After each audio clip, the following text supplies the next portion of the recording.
NFL Exchange in Minneapolis. Woke up in Minnie, not so bad. Oh, we woke up like this, Kay. We did. Hashtag Liddy up in here. We have danced. We have faced adversity. You have lost, my friend. It's an honor to lose to Kurt Warner in the Nerd Ball. If you're going to lose to anybody, lose to a two-time MVP. I'm okay with that. I wonder how Matt Hamilton feels about that. Yeah.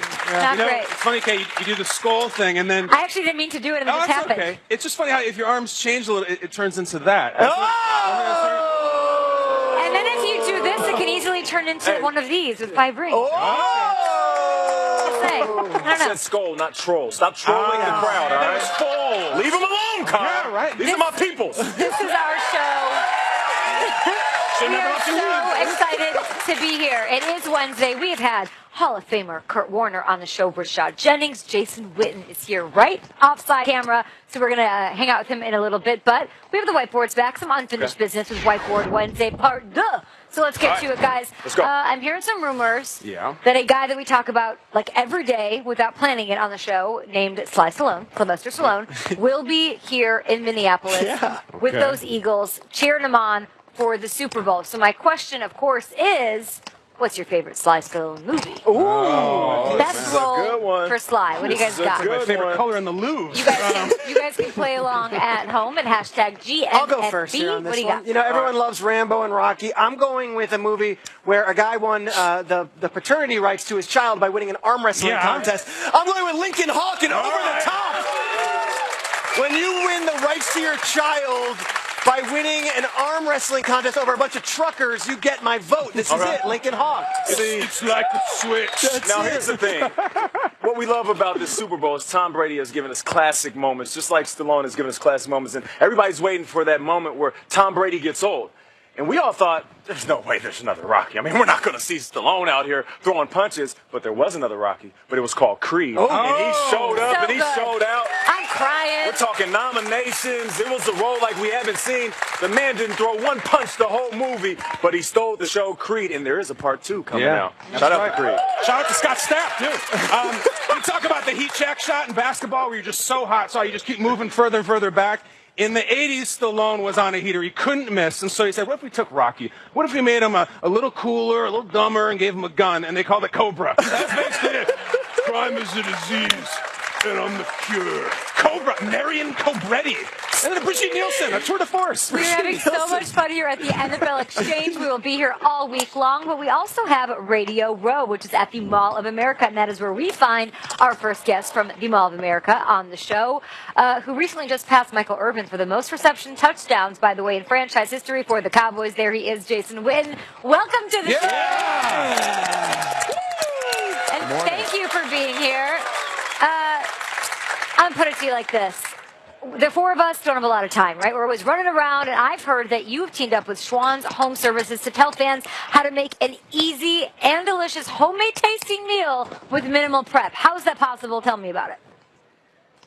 Yeah, it's been awesome to be a part of it. You know, with every new order, they're donating $5 here to the food bank in Minneapolis, and so it's been great to be able to partner up with them and team up with what they got going, and so yeah, you can check it out at schwans.com. It's really neat what they're able to do, and makes it easy for everyone.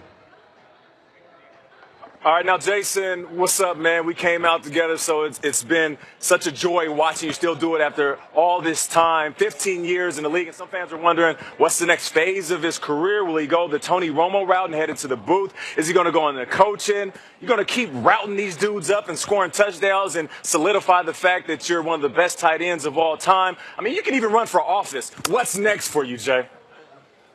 Well, Nate, you just, I may run for office. That may be the... but just trying to keep up with you. I don't know how you have enough seats as much as I see you on TV, man.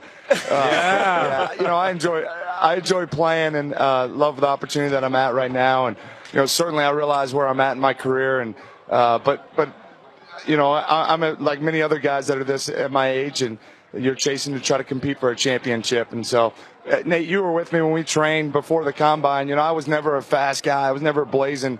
And that was when I was 21. So now's the same thing. It's all about leverage and attacking that and understand the psychology and the details of the game. And so I'm going to enjoy while I'm playing.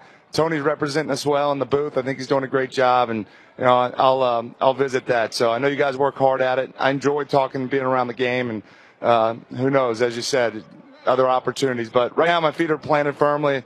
Love playing and excited for the 2018 season. Woo!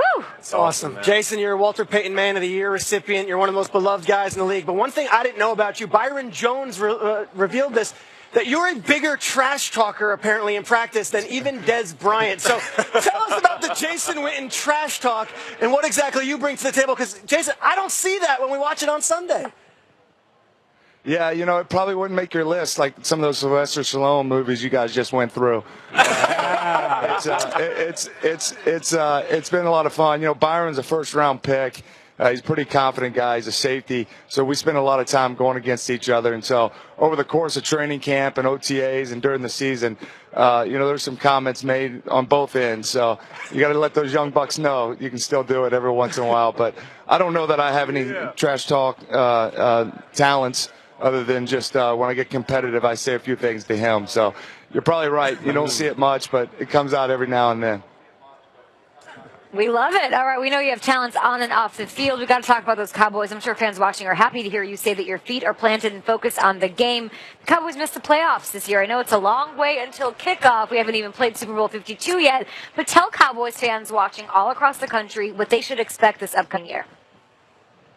Yeah, I mean, I'm excited for it. I mean, certainly when you finish 9-7 and you don't make the playoffs, you know, you have to go back to the drawing board. And I think being in Dallas and when that happens, you really can't just offer blanket statements on, oh, this got to get fixed. I mean, you really have to kind of unpack it all and understand what's going to allow. I believe that the core is really good.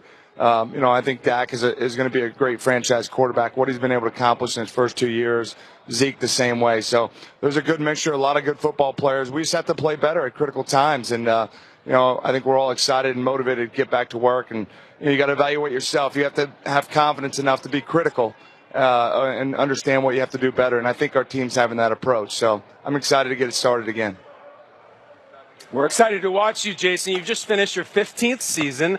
And the fact is that the world has changed a lot during your NFL career. It's been that successful that we thought we would play something called Rookie Rewind. And I want to know if you remember some things that happened your rookie year. For example, your rookie year, do you remember who went on to win the Super Bowl that year?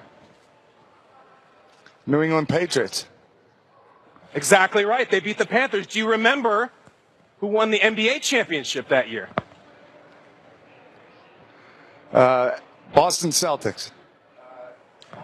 I believe that is right with Paul Pierce and KG. And lastly, I know you came in together with Nate. Jason, who was the Rookie of the Year way back when you started your amazing career?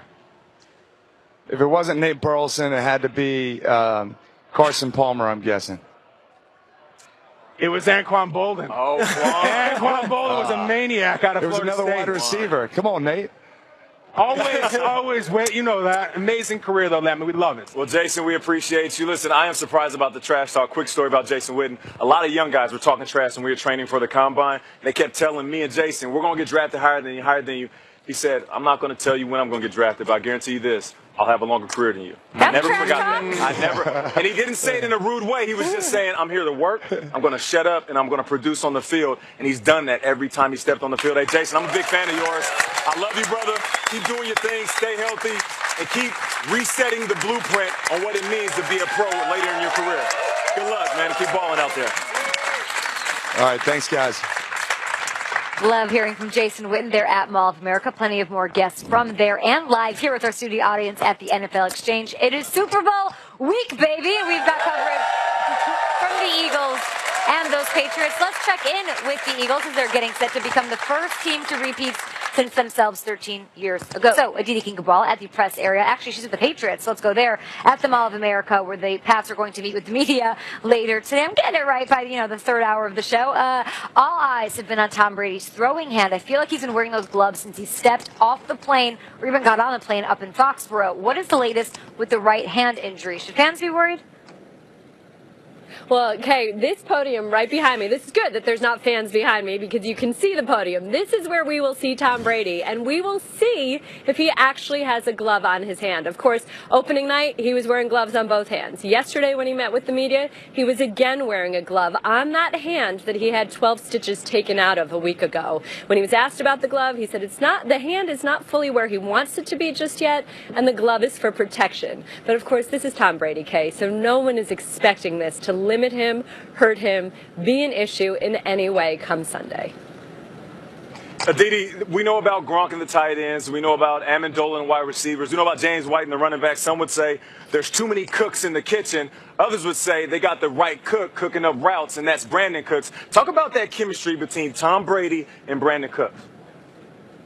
That's right, Nate, and it's really been a thing of magic between the two of them. Brandon Cooks is in his first year here, and he's averaging 16.6 yards per catch. Here's what's crazy about that. That's the most of any receiver that Brady has played with ever in his entire career. So I did talk to Brandon Cooks about that. I said, so what's that secret right there? He said it's about building trust, building that trust inside the meeting room where he has a good dialogue, he said, with Brady. There's a lot of chatter, and he said it's also about building that trust out on the practice field. How do you do that on the practice field? He said with Tom Brady, you just have to work hard. Now here's another little thing about Cooks, Nate, and maybe you can get to the bottom of this. There is no wide receiver who has drawn more pass interference calls than Cooks. When I asked him what's the secret to that, he said, I can't tell you. Oh, I know the answer. It's speed. Yeah, that's it, right? Am I right? Being really fast. Being really fast, drawing all those PI calls, really helping get that win over the Jags. 1,000 yards with Tom Brady. When we show trust has to be built with him, and not the typical receiver you're used to in that offense, being able to stretch the field like he does. Really impressive. One of only 15 players in the National Football League to hit the 1,000-yard mark this season. Thanks, Aditi Kinkhabwala. We'll talk to you as you're with the Patriots all year long. You're getting applause here at the NFL Experience. Here is one of the greatest receivers ever, but he's not in the Hall of Fame, though. What's going on? T.O.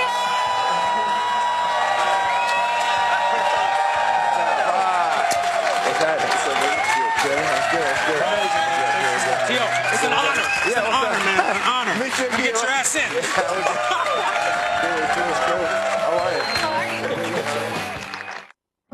Mom and Dad got a new car.